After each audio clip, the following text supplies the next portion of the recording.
Main topic ఏంటంటే పాపను kidnap చేసింది వీడే అని చెప్పేసి ఒక వీడియో అయితే ప్లే చేస్తున్నారు.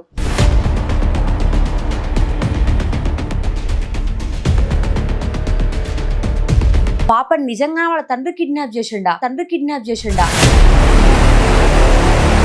అసలు నేను నమ్మలేకపోతున్నా ఈ విషయం అని చెప్పేసి చాలా మంది అనుకున్నారు. తీరా వీడియోలో చూస్తే వేరే రకంగా ఉంటది. ఒకసారి వీడియో చూస్తే ఏం జరిగింది అనేది నేను ఎక్స్ప్లెయిన్ చేస్తా. ఫస్ట్ దాంట్లో ఉన్నది వాళ్ళ ఫాదర్ వాళ్ళ కూతుర్ని అక్కడ డ్రాప్ చేస్తున్న విజువల్స్ అనమాట. అది మనకు ప్రీవియస్ గా కూడా రివీల్ అయింది, అది అందరికి తెలిసిన విజువల్సే. అండ్ ఇక్కడ ఏంది అంటే పాప ఫస్ట్ ఇంట్లో నుంచి బయటికి వెళ్ళినప్పుడు పాప ఒక కంచె దగ్గర నాకు కనిపించింది అని చెప్పేసి ఒక పర్సన్ చెప్తూ వచ్చిండు. ఆ పర్సన్ కాస్త మాటలు సరిగ్గా రావు తనకి. తను ఒక పర్సన్ కి చెప్తే ఆ పర్సన్ వాళ్ళ ఫాదర్ కి కాల్ చేసి ఇది సిచ్యువేషన్ అని చెప్తే వాళ్ళ ఫాదర్ వాళ్ళ మదర్ కి కాల్ చేసిన తర్వాత అప్పుడు తెలిసింది పాప ఇంట్లో లేదు అని చెప్పేసి వాళ్ళకి. అయితే ఇక్కడ కొంతమంది ఏమంటున్నారు అంటే మరి అతను ఎందుకు పాపను సేవ్ చేయలేదు అని మాట్లాడుతున్నారు. అతను పాపని సేవ్ చేయొచ్చు, కానీ పాప పక్కన కుక్క ఉంది, అది అతను క్లియర్ గా చెప్తున్నాడు. సో పాపని తను టచ్ చేయడానికి వెళ్ళినా కూడా కుక్క దానికి ఒప్పుకోవట్లే. అంటే కుక్క లిటరల్లీ ఒక రక్షణ కవచం లాగా పాపకు ఉండదని మనం చెప్పుకోవాలి. సో పాపను అట్లా ప్రొటెక్ట్ చేసింది కాబట్టి ఇతను పాపను తీసుకురాలేకపోయిండు. బట్ తన వంతు సహాయంగా తను ఏం చేయాలి అంటే వాళ్ళ పేరెంట్స్ కి చెప్పాలి కాబట్టి అదే విధంగా ఇంటిమేషన్ అయితే ఇచ్చిరు. అయితే వీళ్ళ ఫ్యామిలీ కూడా ఫస్ట్ ఏమనుకుంది, అట్లా జరిగి ఉండదులే, అలా ఏం అయ్యి ఉండదులే అని అనుకున్నారు. ఇందులో వాళ్లకు సంబంధించిన వాళ్ళనే కొంతమందిని పోలీసులు ప్రస్తుతానికి అయితే అనుమానిస్తున్నారు. అది ఎవరు అనేది నేను తర్వాత రివీల్ చేస్తా, ఎందుకంటే నేను కూడా ఒక క్లారిటీ లేనిది వీళ్ళే చేశారు అని క్లియర్ గా చెప్పలేను. అనుమానం అనేది ఈ విషయంలో కొంతమంది పైన మనం పడవచ్చు.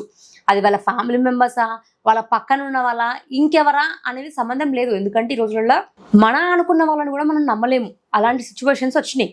అయితే ఇక్కడ పేరెంట్స్ చేసిన ఇంకొక మిస్టేక్ ఏం తెలుసా, ఒక కెమెరాను మాత్రమే పోలీసులకు చూపించారు. చాలా డేస్ అంటే కొన్ని డేస్ గడిచిన తర్వాత సెకండ్ కెమెరాని చూపించారు. అదేదో ఫస్టే చూపించుంటే ఈ రోజు ఈ అడవి మొత్తం గాలించి ఇన్ని బృందాలను పిలిపించి ఆ చెరువులలో వెతికిచ్చి ఆ డ్రోన్లను పెట్టించి ఇవన్నీ వేయకపోదు కదా, డైరెక్ట్ ఎవరు చేసింది అనే కోణంలోనే వెతికేవారేమో.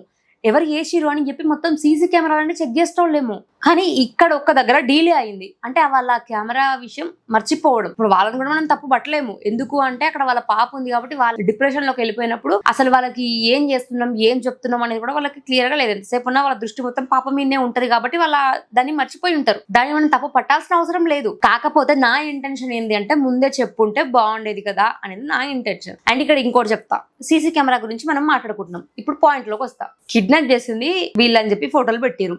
అయితే క్లియర్ గా మీరు అబ్జర్వ్ చేయండి. ఫస్ట్ పాప వెళ్ళింది, తర్వాత బండి పైన వాళ్ళ ఫాదర్ ప్లస్ ఇంకొకరు తీసుకొని పాపను వచ్చి ఇంటి దగ్గర డ్రాప్ చేసిరు. ఇది అంటే జరిగిన సిచ్యువేషన్. కానీ దీన్ని కొన్ని ఛానల్స్ ఎట్లా చూపిస్తున్నాయి తెలుసా, ఫస్ట్ పాప వెళ్తుంది, సగం దాకా పోయిన తర్వాత అక్కడ నుంచి సీసీ కెమెరా కనిపిస్తలేదు. అక్కడ వరకు అయితే ప్రస్తుతానికి మన దగ్గర ఉన్న సీసీటీవీ ఫుటేజ్. ఆ తర్వాత ఏం జరిగింది అనేది క్వశ్చన్ మార్క్ మనకి. కానీ ఇక్కడ వీళ్ళు ఏం చేస్తున్నారంటే పాప ఆడదాకా పోతుంది కదా, బండి మీద తీసుకొచ్చి దింపిన విజువల్ ని పాప అటు వెళ్ళగానే మళ్ళీ రిటర్న్ లో ఆ విజువల్ ని ప్లే చేసి రౌండ్ మార్క్ వేసి చూడండి వాళ్ళ ఫాదరే కిడ్నాప్ చేసారు అని ఒక ఛానల్ చెప్తుంది. ఇంకొక ఛానల్ అసలు అక్కడ ఉన్నది వాళ్ళ ఫాదరా ఇంకెవరా అనేది చూడరు, వాళ్ళకి అవసరం లేదు అదంతా కూడా. వాళ్ళు ఏమనుకుంటారు, ఇగో కిడ్నాప్ చేసింది వీళ్ళే అని చెప్పి దాన్ని ఒక ఫోటో తీసుకొని దానికి ఒక రౌండ్ అప్ వేసి యారో మార్కులు పెట్టి తమ్ముళ్ళ పైన పెడుతున్నారు. ఏమనాలి ఇప్పుడు? ఉన్నది ఉన్నట్టుగా చెప్పే ప్రయత్నం చేయండి. దానివల్ల మీకు ఒరిగేది ఏం లేదు కదా. లేదు కల్పితాలు చెప్తేనే మా ఛానల్ బాగుపడుతుంది, కల్పితాలు చెప్తేనే మేము బాగుపడతాం అని అనుకుంటే సావు ఏమనలే మిమ్మల్ని. పాప దొరకక ఇక్కడికి ఎన్ని డేస్ అవుతుందో మీ అందరికీ తెలుసు. ఇన్ని డేస్ నుంచి వెతుకుతున్నా కూడా పాప ఆచూకి తెలియట్లేదు అని చెప్పేసి చాలా మంది బాధపడుతుంటే ఒక పాపని తీసుకొచ్చి ఈమెనే అంటారు. ఇంకొక విజువల్స్ ని చూపించి ఇంకో వీడే కిడ్నాపర్లు అంటాడు. అది వాళ్ళ ఫాదర్ ఉన్నారా ఎవరున్నారా వీళ్ళకి అవసరం లేదు, చూపించడం మాత్రం వీళ్ళకి కావాలి. అండ్ నెక్స్ట్ ఇంకొకటి, ఆ పాప జాడ చెప్పిన వాళ్ళు ఎందుకు చెప్పలేదు అని క్వశ్చన్ మార్కులు రేజ్ చేస్తారు. అసలు ఏమనాలి? అరే నిజాలు చెప్పండి, నిర్భయంగా మాట్లాడండి. ఇప్పుడు నేను మాట్లాడితే ఇవన్నీ కోపాలే వస్తాయి. కానీ చిన్న పాప అదే సిచ్యువేషన్ మన ఫ్యామిలీలో జరిగితే ఆ సిచ్యువేషన్ ని అదునుగా తీసుకొని మనం ఇలానే బిహేవ్ చేస్తామా? ఫస్ట్ మనం గుర్తుంచుకోవాల్సిన మెయిన్ పాయింట్ అది మాత్రమే. అంటే మనకైతేనే బాధనా, పక్కన వాళ్ళకైతే బాధ కాదా? వాళ్ళ పాప కదా ఏమన్నా కానీ దాని మీద మనం డబ్బులు సంపాదిస్తున్నాం, మనం మాట్లాడుకుంటే సరిపోయింది అని అనుకుంటున్నారా? ఎంత చెప్పినా వీళ్ళు మారతలేరు ఇట్లాంటి వాళ్ళు. నేనేమన్నాను, కానీ ఇందులో నేను ఒక పర్సన్ ని మాత్రం మెచ్చుకోవాలని అనుకుంటున్నా. తునిలో ఒక పర్సన్ ఉంటాడు, తను తుని బ్లాగర్ అనమాట. తను వీడియోలు తీస్తున్నాడు. పాప ఆచూకి తెలుసుకోవడం కోసం తను వెళ్ళి కొన్ని సీసీ కెమెరాలు ఎక్కడెక్కడైతే కనిపిస్తున్నాయో ఆ ప్లేసెస్ లోకి వెళ్ళి సీసీ కెమెరా ఫుటేజ్ ని కూడా చెక్ చేస్తున్నాడు ఆ పర్సన్. నాకు నిజంగా గ్రేట్ అనిపించింది. ఆ అమ్మాయి ఎవరో కూడా తెలియదు, జస్ట్ వాళ్ళ పక్కా విలేజ్ అయినందుకు తను వచ్చేసి మధ్యాహ్నం తన అన్నం తినడానికి బండిపైన వాళ్ళ ఇంటి దగ్గరికి వెళ్ళి మళ్ళీ వచ్చి మళ్ళీ పాపని వెతకడం, సీసీటీవీలు చెక్ చేయడం, ఇదే పని తను చేస్తున్నాడు. నాకు ఎంత బాగా అనిపించింది తెలుసా. అరే అట్లా ఉండండి, మీరు కనీసం వెతకకపోయినా పర్లేదు, కూర్చున్న చోటు నుంచి మీరు మాట్లాడినా సరే తప్పుడు తమ్ముళ్ళు పెట్టకండి, ఫేక్ ఇన్ఫర్మేషన్లు ఇయ్యకండి. ఇది మాత్రమే కదా మేము అడుగుతుంది. ఆల్రెడీ కొన్ని ఛానల్స్ పైన కేసులు అయినా కూడా ఇక మనం వాళ్ళకి ఏం చెప్పలేం. వాళ్ళు మారడం అంటే అది వాళ్ళ కర్మ, అనుభవిస్తే కానీ అర్థం కాదు. కానీ పోలీసులు ఒక సీక్రెట్ ఆపరేషన్ చేస్తున్నారు అనుకుందాం. దాన్ని మనం ముందుగానే రివీల్ చేస్తే ఎవడైతే పాపం తీసుకెళ్ళిండో వాడికి ముందే తెలిసిపోతే వాడు ఇంకా జాగ్రత్త పడతాడు కదా. సో దయచేసి ఏవి మీడియా ముందు షేర్ చేసుకోవాలి, ఏవి షేర్ చేసుకోవద్దు అనేది ఒక్కసారి ఆలోచించండి. దాని తర్వాత మీరు ఏం మాట్లాడాలి అనుకుంటున్నారో అది మాట్లాడండి. బట్ మీరు ముందుగానే ఆ కిడ్నాపర్స్ ఎవరైతే పాపం తీసుకెళ్లారు అని చెప్పేసి పోలీసులు అయితే ప్రస్తుతానికి కాస్త బలంగా అయితే నమ్ముతున్నారు. అంటే పాప అక్కడ అంతా వెతికినా కూడా దొరకలేదు కాబట్టి ఇది అదే పని అయి ఉంటది అనే కోణంలో అయితే ప్రస్తుతం ఆరాధిస్తుంది. మరి ఏం జరుగుతుంది అసలు, ఇంకా పాప ఆచూకీ ఎన్ని డేస్కి తెలుస్తుందో నాకైతే అర్థం అవ్వట్లేదు. ఈ విషయంలో నాకే చాలా బాధ అనిపిస్తుంది. మనిషికి ఒక మాట, గొడ్డుకొక దెబ్బ అన్నారు పెద్దలు.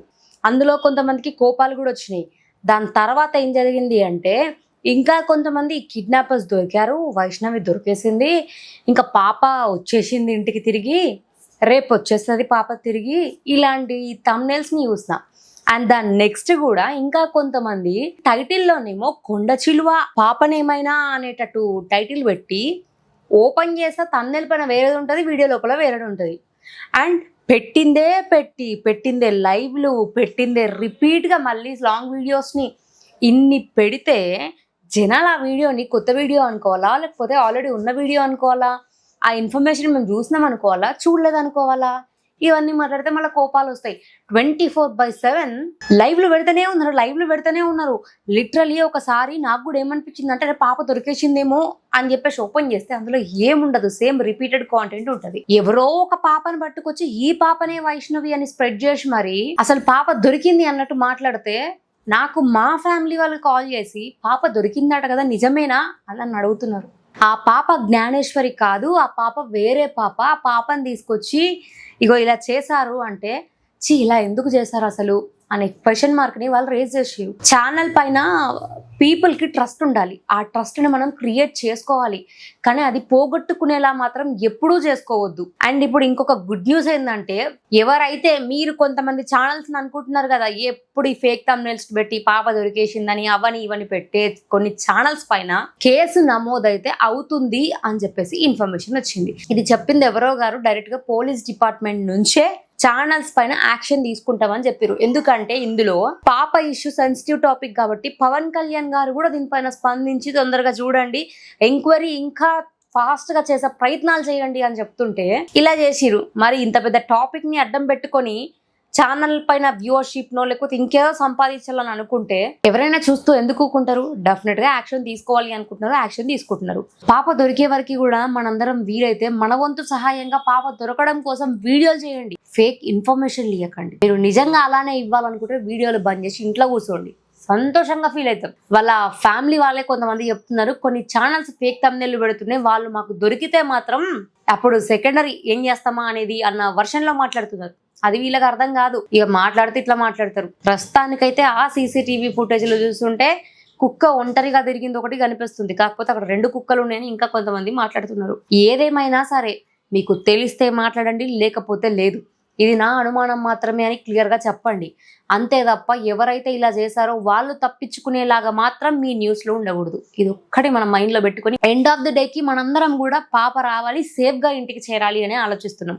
సో నిజంగా మీ అందరూ కూడా అదే ఆలోచించిన వాళ్ళు అయితే పాప గురించి తప్పుడు ఇన్ఫర్మేషన్ కానీ తప్పుడు థంబ్నెయిల్ కానీ పెట్టకండి. ఇలాంటి వాళ్ళకి ఆన్సర్ నేను కాదు, జనాలే ఇస్తారు. ఆల్రెడీ కొన్ని ఛానల్స్ కింద కామెంట్లు పెడుతూనే ఉన్నారు, రిపోర్ట్లు కొట్టండి అని చెప్పేసి. ఇక మరి ఏం చేస్తారు చూద్దాం. అందరూ కూడా దేవుని ప్రార్థించండి, పాప క్షేమంగా ఇంటికి తిరిగి రావాలి, తొందరగా దొరకాలి అని మాత్రమే మీరందరూ ప్రేయర్ చేయండి. నేను కూడా అదొక్కటే దేవుని ప్రార్థిస్తాను.